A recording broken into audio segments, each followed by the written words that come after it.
हम ऐसे तानाशाह के इलाके से आए हैं जहां पर नौजवान और किसान निकलते हुए डरता है। किसानों का खून बहाओ, नौजवानों का खून बहाओ, गरीबों का खून बहाओ, जिसके दामन पर खून के धब्बे लगे हों, जिसका दामन खून से सना हुआ हो, वो खून और पानी की बात करता है। जब देश का प्रधानमंत्री ही नई बातों को समझ पा रहा है तो कृषि मंत्री क्या समझ पाएगा। भाजपा का, योगी और मोदी सरकार, इन दोनों चुनावों में जमीन उखड़ जाएगी और इसका जो अहंकार है ये चकनाचूर हो जाएगा।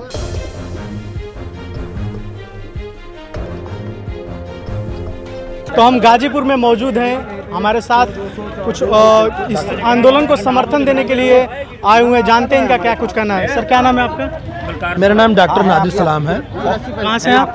मैं सिद्धार्थ नगर, पूर्वांचल का इलाका है, वहीं से आया हूँ। आप तो सीएम योगी आदित्यनाथ के इलाके से आए हुए हैं, तो आने में क्या आपको डर नहीं लगा? हाँ जनाब, हम ऐसे तानाशाह के इलाके से आए हैं जहाँ पर नौजवान और किसान निकलते हुए डरता है।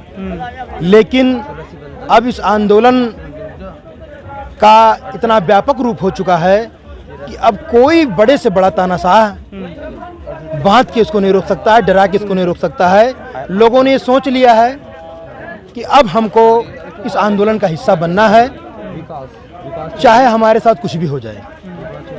इसीलिए मैं पूर्वी उत्तर प्रदेश से, जो कि ये सरकार समय समय पर लांछन लगाती है कि सिर्फ पंजाब के किसान हैं, अरे साहब यहाँ पंजाब के किसान नहीं हैं, पूरे जितने बॉर्डर आपके पास हैं, सिंघू बॉर्डर, टिकरी बॉर्डर, ये गाजीपुर बॉर्डर है, गाजीपुर बॉर्डर पर भी पूरे उत्तर प्रदेश के किसान हैं। ये अलग मसला है कि किसी इलाके से ज़्यादा हैं, किसी इलाके से सीमित हैं। तो जिस इलाके से सीमित हैं उसका कारण यहाँ ये है कि वहाँ पर पहरा बैठाया गया है। ये कहा जा रहा है उत्तर प्रदेश में इसलिए चक्का जाम नहीं लगा कि कोई साजिश हो सकती थी उसमें। बिल्कुल आप सही कह रहे हैं। ये सरकार पूरी तरह से षड्यंत्रकारी सरकार है।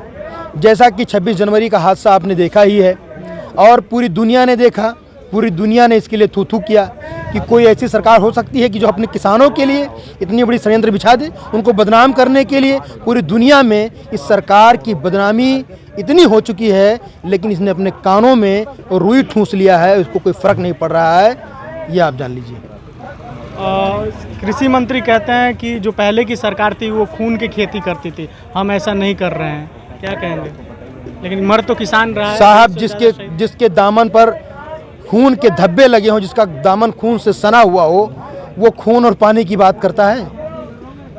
हमको नहीं पता है, हमको नहीं पता है जनसंघ के बारे में, हमको नहीं पता है भाजपा वालों के बारे में, हमको नहीं पता है इन लोगों के बारे में कि ये इन्होंने पूरे देश में क्या किया है। भाई अंग्रेज तो चले गए लेकिन इनको छोड़ गए, और उसी पद्धति पे ये बांटो राज करो, किसानों का खून बहाओ, नौजवानों का खून बहाओ, गरीबों का खून बहाओ। तो जो खून बहाने वाला हो वो किस तरह की खून की बातें करता है। कृषि मंत्री तो शायद समझ में नहीं आता है कि ऐसे ऐसे लोगों को पद पे बिठा दिया गया है।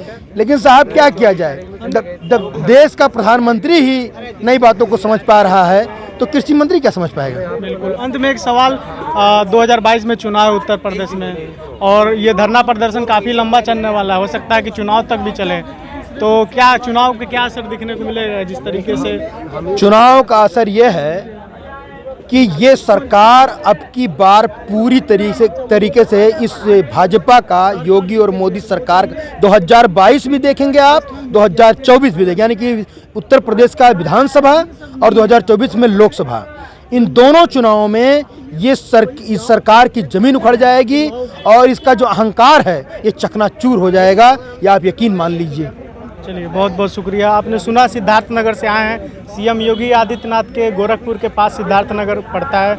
इनका साफ तौर पे कहना है वहाँ से लोग थोड़े डरते हैं क्योंकि बहुत तानाशाही है वहाँ पर, लेकिन जिस तरीके से ये आए किसानों को समर्थन देने, काबिले तारीफ़ है। इनका साफ तौर पे ये भी कहना है कि 2022 का चुनाव नज़दीक है, उत्तर प्रदेश में सीएम योगी आदित्यनाथ का किसान सुपड़ा साफ कर देंगे अगर 3 कृषि कानून जो है वो वापस नहीं हुआ। अपने सहयोगी सद्दाम के साथ मैं पारितोष मल, गाजीपुर, दिल्ली। ये वीडियो अगर आपको पसंद आया हो तो इसे लाइक करें, कमेंट करें, शेयर करें और हाँ, हमारे चैनल को सब्सक्राइब करना ना भूलें ताकि देश विदेश से जुड़ी खबरें आप मिस ना करें, क्योंकि कोरोना काल में 2 गज दूरी, मास्क है जरूरी। नमस्कार।